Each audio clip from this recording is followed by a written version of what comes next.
मित्रांनो, सप्रेम नमस्कार. मी आहे विनोद कुमार माने गुरुजी या माझ्या एज्युकेशनल, मोटिवेशनल, सोशल आणि टेक चॅनलमध्ये आपण सर्वांचं मी पुनश्च एकदा सहर्ष स्वागत करत आहे. मित्रांनो, आज आपण बघूया इयत्ता 9वी मराठी कुमार भारती या पुस्तकातील तिसरं प्रकरण, तिसरा पाठ, आणि त्या पाठाचं नाव आहे कीर्ती कठियाचा दृष्टांत. तर मित्रांनो, सदर पाठात एक सुंदर असं संदेश, सुंदर असं मॅसेज या ठिकाणी माहीम भट यांनी दिलेला आहे. तर एकंदरीत चक्रधर स्वामी यांनी जे सांगितलेलं आहे, तर ती अप्रतिम अशी गोष्ट आज आपण या ठिकाणी या पाठाच्या माध्यमातून शिकून घेणार आहोत. तर मित्रांनो, प्रकरण आहे कीर्ती कठियाचा दृष्टांत आणि लेखक आहेत माहीम भट. आणि एकंदरीत 13व्या शतकातील ही गोष्ट आहे आणि मराठीतील पहिले चरित्रकार आणि महानुभव पंथाचे प्रवर्तक म्हणून ज्यांना ओळखलं जातं असे माहीम भट यांनी ही लीळा जी आहे ती लिहिलेली आहे. महानुभव पंथाच्या पंचकृष्णापैकी 5वे कृष्ण म्हणून श्री चक्रधर स्वामी यांना म्हटलं जातं आणि अशा या चक्रधर स्वामीचे निष्ठावान अनुयायी, निष्ठावान सेवक म्हणून माहीम भट हे ओळखले जातात. मित्रांनो, लीळा चरित्र आणि गोविंद प्रभू चरित्र या साहित्याची ज्यांनी निर्मिती केलेली आहे असे माहीम भट. एकंदरीत हा पाठ प्रस्तुत लीळा चरित्र उत्तरार्ध एकांक लीळा कृ 120 मधून ही घेतलेली आहे. आणि यामध्ये कोणताही जीव हा विकाराशिवाय राहत नाही, कधी ना कधी त्याला विकाराची बाधा जी आहे ती जडते. हे स्पष्ट करताना चक्रधर स्वामींनी आपल्या शिष्याला कीर्ती कठियाचा दृष्टांत सांगितलेला आहे. कठिया म्हणजे पुजारी. तर पुजारी, जो पुजारी मंदिराची देखभाल करायचा, अशा एका पुजाराचा दृष्टांत, त्याचा दाखला, त्याचा किस्सा या ठिकाणी सांगितलेला आहे. मित्रांनो, आणि एक सुंदर मेसेज या ठिकाणी दिलेला आहे की माणसाने कोणत्याही कर्माचा, कार्याचा किंवा व्रतस्थपणाचा, एवढेच नव्हे तर आपल्या अंगी असलेल्या सद्गुणाचाही अहंकार बाळगायचा नाही, कारण तोही एक विकारच आहे, असं या लीळेतून त्यांनी अत्यंत उत्कृष्ट रीतीनं पटवून दिलेलं आहे.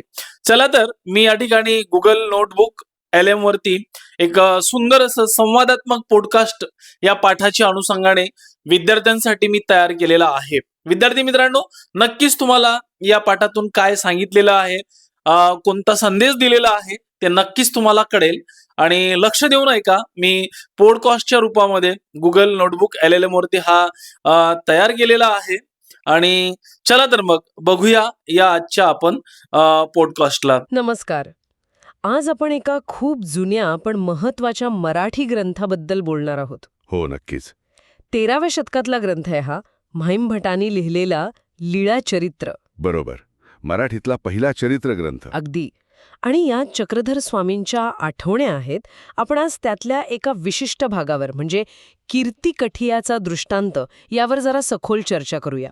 हो, करूया. माहीम भट म्हणजे महानुभाव पंथाचे संस्थापक, चक्रधर स्वामींचे अगदी जवळचे अनुयायी. आणि हे लीळा चरित्र म्हणजे त्या काळातली भाषा, समाज जीवन समजायला खूप मदत करतं. नक्कीच. पण त्या पलीकडे जाऊन त्यातले विचार आजही लागू पडतात. बरोबर.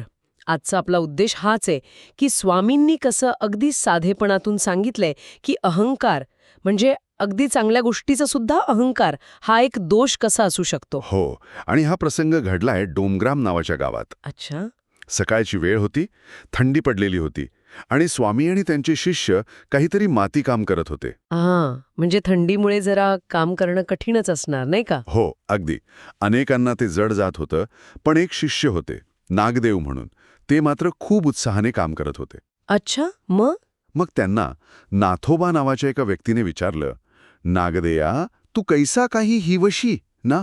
म्हणजे, अरे नागदेवा, तुला थंडी कशी काय वाजत नाहीये?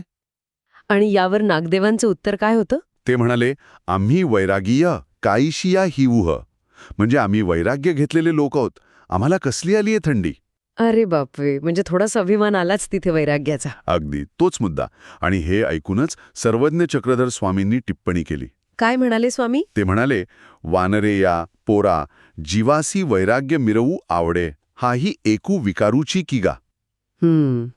वानरे या पोरा, याचा अर्थ काय घ्यायचा? म्हणजे अरे माणसा, ज्याचं मन वानरासारखं चंचल आहे, जीवाला आपलं वैराग्य मिरवायला, लोकांना दाखवायला आवडतं, हा सुद्धा एक प्रकारचा दोषच आहे, विकारच आहे. म्हणजे वैराग्याचा अभिमान बाळगणं हे काही खरं वैराग्य नाही. बरोबर, ते शुद्ध नाही. खरंच विचार करण्यासारखं आहे हे.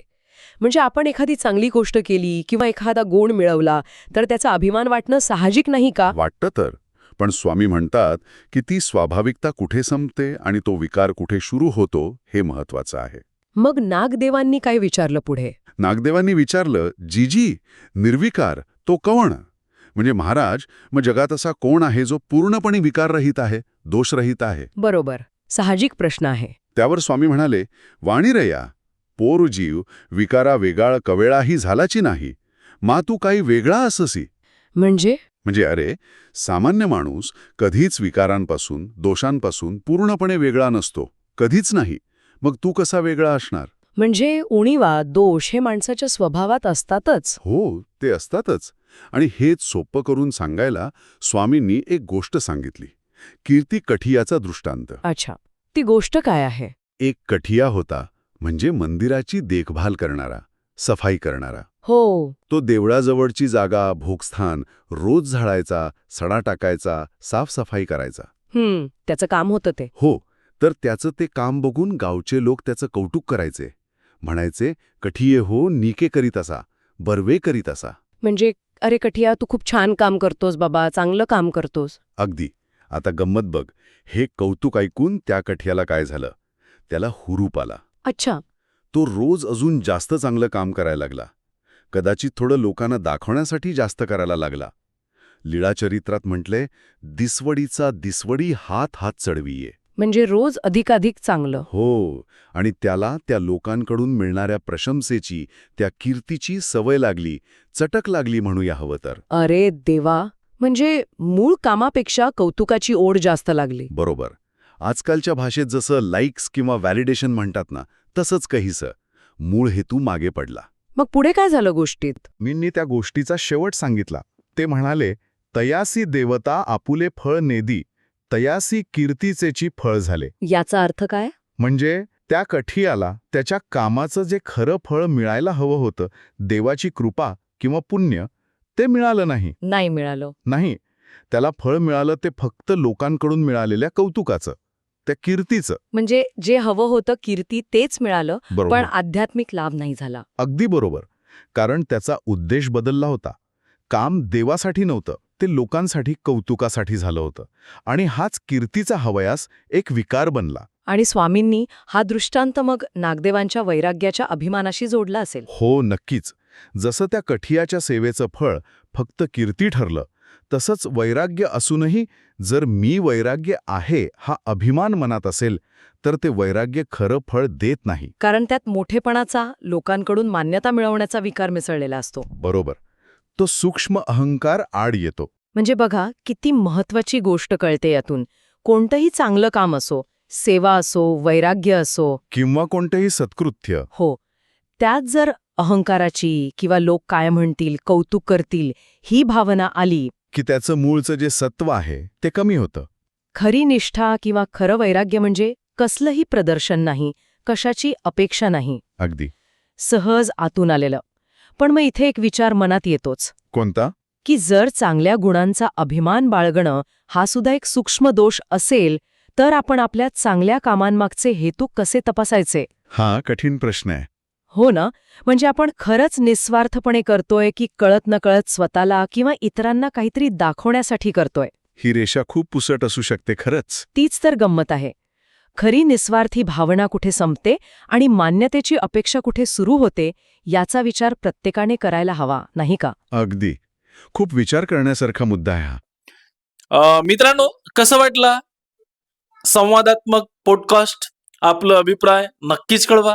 व्हिडिओ आवडला असेल तर व्हिडिओला नक्कीच लाईक आणि शेअर करायला विसरू नका. आणि चॅनलवरती नवीन असाल तर नक्कीच चॅनलला सबस्क्राईब करा. व्हिडिओला लाईक आणि शेअर केल्याशिवाय राहू नका. जय महाराष्ट्र.